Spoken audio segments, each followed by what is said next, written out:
So next up in our metal series, we're going to begin a saga. Welcome to Tune Fever, baby. Okay, the saga we'll be starting is called Metalcore, which we're going to do in a series of episodes. That's why I'm calling it a saga, because that's what a saga is. So yeah, here on the screen you see Metalcore Part 1, 90s, right? Because yes. And I'll get into how I'm exactly going to divide up metalcore in just a bit. But this is the 90s metalcore episode. So here I have a slide about some metalcore distinctives. So number one, it's kind of nebulous. It's kind of like hard to define, and a lot of people just throw around the term, and sometimes the term doesn't really mean anything when people say it, and sometimes it means something really specific. Kind of depends on the context and who's saying it, which is also context, isn't it? So also, metalcore is fairly young. I would say that it started probably in the 90s. At least that's when it really took off. But yeah, it's fairly young. And then, of course, there's a lot of young people who continue to be involved with metalcore as it's kind of still developing and people are still trying to figure out what it actually is. And everybody kind of has an opinion about what metalcore is exactly. And in this saga and in this episode, I'm going to kind of share some of my opinions about what I think metalcore is. Because it's kind of a weird thing. Yeah, if somebody says metalcore, you're not quite sure what they're talking about. But yeah, something about metalcore is that it's young people usually, and also it's a young subgenre. And so you have this picture here of a gentleman who sells plants.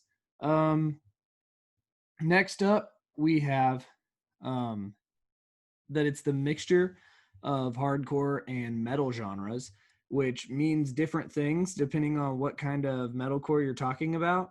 And to me, some kinds of metalcore are really not very influenced by hardcore at all. Um, there's still kind of a mixture and an influence in there. And so it's kind of nebulous, like I was saying. Next on the so I don't know. But next on the list we have that it's an extremely broad term. The way I think about metalcore is that it's kind of an umbrella term with kind of subcategories within it, which is what I'm going to get into pretty soon. But yeah, also metalcore is rather controversial because people like to throw the term around to kind of jab at people who like metalcore. Like there's these really like metal fan type dudes who just hate anything that has the term metalcore attached to it. I've heard it's because they don't think that metalcore is metal, but also if you ask them what metalcore is, I bet all of them will say different stuff. So it's just kind of weird. Metalcore kind of just came in and everyone just says it, but none of us really know what each other mean whenever we're all saying it. But I don't know. This is kind of how I think about it. I'll obviously share. But yeah, controversial. So next, right here, we're going to talk about, to me, the four categories of metalcore. One of which is going to be discussed in this video, and then I'm going to make more episodes about the other subcategories within metalcore, and which I think is funny because metalcore is kind of a subgenre of metal, right? Because that's the series we're doing, subgenres of metal. But then there's like subgenres within metalcore, at least to me. Or maybe they're kind of like movements within metalcore, or maybe trends. And then up here you can see I use the word categories. They're just within metalcore. The one we're going to be talking about today is 90s metalcore, because it's the earliest stuff I want to talk about. So next, we would talk about the 2000s polished, and then the 2000s raw. And you'll notice that it's the same time period, but I have these different descriptors. So, within 2000s metalcore, I kind of think that the metalcore scene kind of split in half. There was some who kind of went one direction and some who kind of went the opposite direction. And we will talk about that in two separate episodes, because while I like both, they are completely different. And then there's the 2010s metalcore. So these are the series of episodes that we'll be doing on the subcategories within metalcore. So I think that'll be really fun. And I think it's an interesting way to think about what metalcore actually is. So let's keep going. So 90s metalcore particularly has some distinctives. Number one is that it sounds much more like hardcore than the other categories of metalcore. It's definitely just right on the fringe of, hardcore is like dipping its toes into metal. But I mean, it's metal. It's straight up metal, but it's also hardcore straight up. Uh, and then number two, we have hardcore style vocals, and it incorporates metal riffs and double bass. And I mean, that kind of sums it up, right? Sounds like a mixture of hardcore and metal to me. And then enjoy these pictures. Um, Also, I was kind of surprised. I looked around online for that rapper Tekashi 6ix9ine. I figured somebody probably made a meme at some point of like Tamagotchi 6ix9ine, but nobody ever did that. So I don't know. But so I put some Tamagotchi here instead of a Tamagotchi 6ix9ine. But somebody make that meme, or maybe I will. Who knows? Okay, let's get into my 90s metalcore recommendations. And again, just covering my bases here for people who don't know the series so well, that I've been doing. I like to recommend two things that are classics, two things that are favorites, and two things that are interesting. And these are to help you get the sound of, in this case, 90s metalcore in your ear if you want to explore metal. Um, so here is my recommendations. Number one, this is Hatebreed. Their album called Satisfaction is the Death of Desire. This is kind of the blueprint to me. Every single song is instant. Yeah, it's very hardcore, but it's got some metal in there, you know.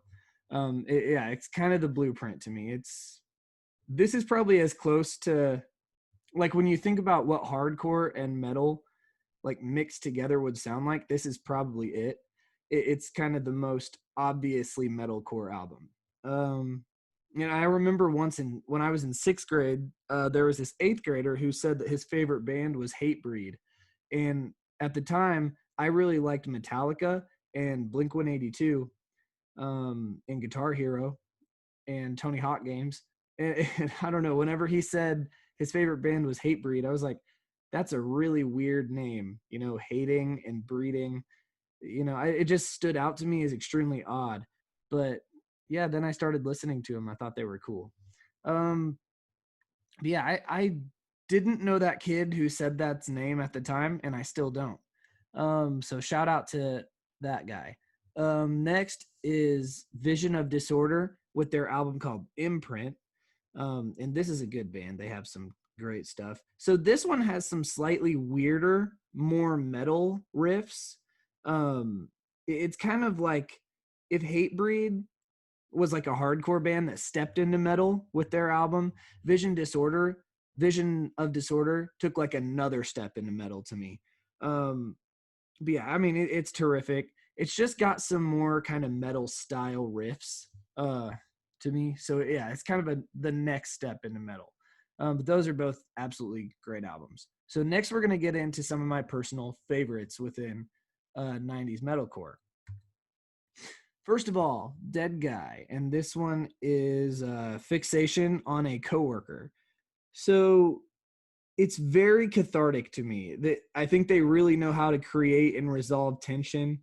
And then sometimes it gets real slow and sexy as well. It's a great listen. Definitely check it out. I love the album. Yeah, it definitely just sounds like 90s metalcore.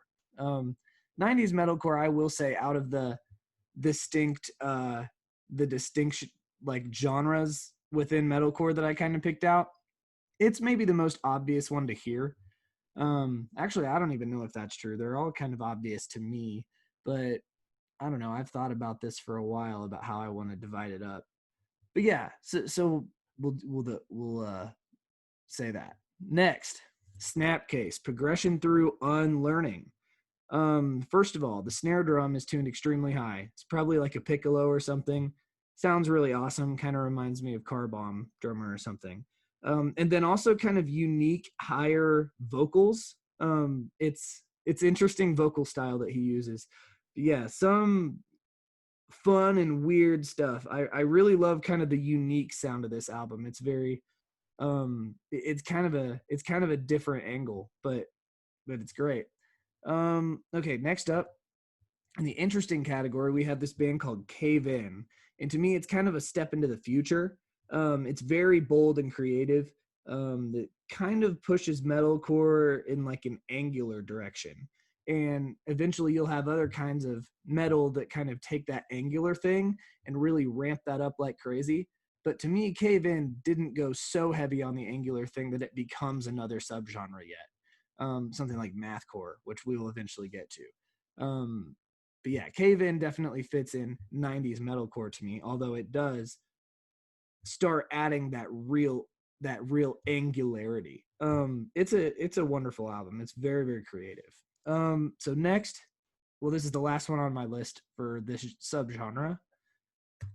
Okay. Disembodied. If God only knew the rest were dead. This is an EP. It's a really wild ride of an EP.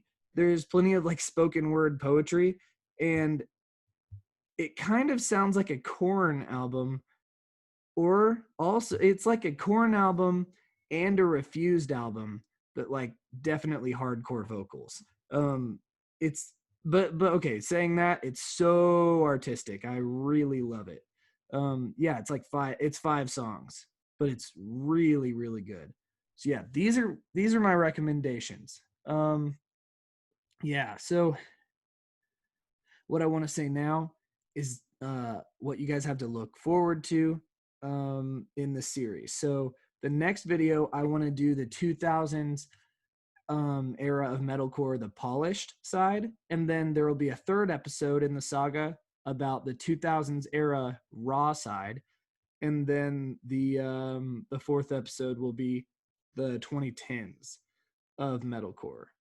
But yeah, so this is just the first episode in a 4 episode series or saga. So that's what's going on. That's how I'm gonna do this. Um, so I'm looking forward to it, and I hope you guys are too. And I'll see you guys in another video.